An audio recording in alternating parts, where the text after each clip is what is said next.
Good morning students. तर आज आपण करणार आहोत आपला फर्स्ट आणि सेकंड लेसन झालेला आहे. तर त्याचे काही एक्स्ट्रा क्वेश्चन्सच आहे ते आपण करणार आहोत आणि त्याच्यानंतर आपला टेस्ट होणार आहे 2 लेसननंतर. ओके. तर हा नेक्स्ट आता काय आहे, नेक्स्ट डे म्हणजे वेनसडेला आपला टेस्ट आहे. ओके. तर बघा, फर्स्ट विद्याधन दे आम्हास एक छंद एक प्रश्न काय आहे वाचूया. खालील कवितेचा ओळी अर्थ स्पष्ट करा. म्हणजे हे ओळी जी लिहिलेली आहे कवितेची त्याचे अर्थ आपल्याला लिहायचा आहे. तर फर्स्ट काय आहे, पहिला, विद्याधन दे आम्हास एक छंद एक ध्यास, नाव नेई पेरतील दया सागरात. तर ह्याचा अर्थ काय आहे, मी तुम्हाला कविता तुम्ही ऐकली असेल तर तुम्हाला या ओळीचे अर्थ माहीत पडलेला असेल, पण त्याचे अर्थ आपल्याला मराठीमध्ये लिहायचा आहे. तर काय राहणार, मुले ईश्वराकडे प्रार्थना करत आहे की शाळेत आम्हाला विद्याधन मिळू दे. हा एकच ध्यास आहे. मतलब हम ईश्वर से एक ही प्रार्थना करते हैं कि स्कूल में हमें विद्याधन मिले. एक छंद आहे, हे एक ही छंद आहे. हे ईश्वरा, आम्ही शिकून खूप मोठे होऊन व आमच्या देशाचे नाव जगात सगळीकडे पसरवू. मतलब हम ऐसे सीखें और उसका वो सीखे हुए ज्ञान का ऐसा यूज़ करें कि हमारे देश का नाम सारे जग में हो. ये इस जो पैसेज है इसका अर्थ है. तर सेकंड आहे, शब्द रूप शक्ती दे, भाव रूप भक्ती दे, प्रगतीचे पंख दे, चिमणा पाखरा. तर याचा अर्थ काय आहे, मुले ईश्वराकडे प्रार्थना करत आहे की आम्ही शब्द रूप शक्ती दे, तुझे उपकार मानण्यासाठी मनात तुझे नाव असू दे. मतलब हमें ऐसी शक्ति दो कि आपका नाम हम अपने मन में एकदम गूंजते रहे, बोलते रहे, ऐसी शक्ती हमें दे. आमच्यासारखा चिमणा पाखरांना आयुष्यात भरारी मारून यशस्वी होण्यासारखी प्रगति पंख दे. जैसे पक्षी अपने पंखों को लेके उड़ते हैं, उसी तरीके से हमें ऐसी मतलब प्रगति दो कि हम भी ऐसी चिमणी जैसे उडे. तर नेक्स्ट क्वेश्चन बघूया आपण. तर हे आहे, का ते लिहा. म्हणजे कारण लिहायचं आहे. कारणामध्ये काय लिहितो आम्ही, मतलब म्हणजे ह्या वाक्याचं कारण काय आहे त्या लेसनमध्ये ते लिहायचं. तर फर्स्ट आहे, श्यामाचे डोळे अश्रूंनी निहाले होते. तर श्यामाचे डोळे अश्रूंनी का निहाले होते ते पाहूया. श्यामानी बाबांनी दिलेले खाऊचे पैसे साठवून आपल्या लहान भावासाठी कोट शिवून घेतला होता. तो कोट तयार झाला तेव्हा तो पाहून श्यामाचे डोळे अश्रू निहाले होते.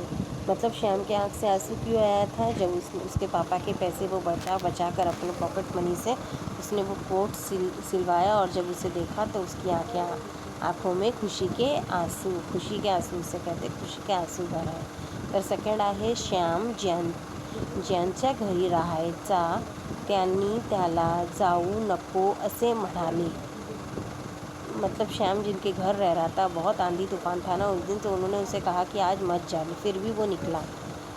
तो त्याचं कारण काय आहे, पावसा पाण्याचे दिवस होते, नदी नाल्यांना पूर आले होते, बाढ़ जैसा आया हुआ था, बहुत बारिश था, पिस्याचा पहा सोंडे घरचा पहा यांना उतार नव्हते. यामुळे श्याम ज्यांच्या घरी राहायचा त्यांनी त्याला जाऊ नको असे म्हणाले होते. बहुत बारिश थी, मतलब हल्का सा बाढ़ टाइप भी आया था, बहुत थैलियाँ कचरे गटर खुला था, इधर उधर बह रहे थे, इसलिए जो इसके घर में वो रह रहा था उसे उन्होंने कहा कि तुम आज मत जाओ.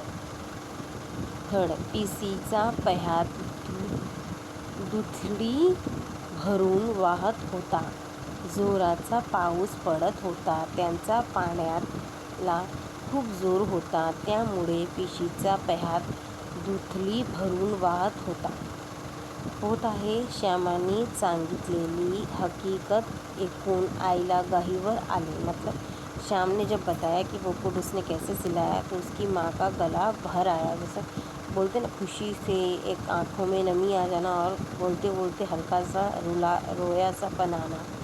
श्यामाची आई त्यांच्या लहान भावाला नेहमी म्हणत असे, तुझे अण्णा दादा मोठे होतील मग तुला नवीन कोट शिवतील, त्याचप्रमाणे श्यामाने स्वतःच्या खाऊचे पैसे साठवून आपल्या लहान भावासाठी नवीन कोट शिवून आणला होता. म्हणून श्यामने सांगितलेली हकीकत ऐकून आईला गहिवर आली. मतलब उसने सच में, उसकी माँ कहती थी जब तेरा भाई बड़ा होगा तो तेरे लिए कोट सिलकर लाएगा, और उसने अपने जमा पैसे से वो करके लाया. इसके लिए उसकी माँ का गला भर आया. तर नेक्स्ट क्वेश्चन आहे गटात न बसणारा शब्द ओळखा व लिहा. तो शब्द गटात का बसत नाही ते सांगा. म्हणजे कारण पण सांगायचं आहे, पण आपण फक्त तेच लिहूया. काय ऑड मेन आउट असतात ना इंग्लिशमध्ये, तर ते शब्द आपण लिहायचं आहे याच्यामध्ये. तर मी फर्स्ट तुम्हाला सांगते काय आहे. 4 समीरा, विनीता, त्यांनी, निखिल. तर काय आहे, समीरा, विनीता, निखिल. त्यांनी हे 3 नाव आहे आणि हे त्यांनीचा यूज करत होता कारण त्यांनी हे सर्वनाम आहे व याचा तर आपला ग्रामर झालेला नाही आहे. तर आपण खाली फक्त याच्यामध्ये ऑडमेन निघायचं आहे. सेकंड आहे मी सातपुते त्यांनी दिला. तर सातपुते हे नाव आहे जगात कोणता पण प्लेसचा, तर हे ओडमेन आहे.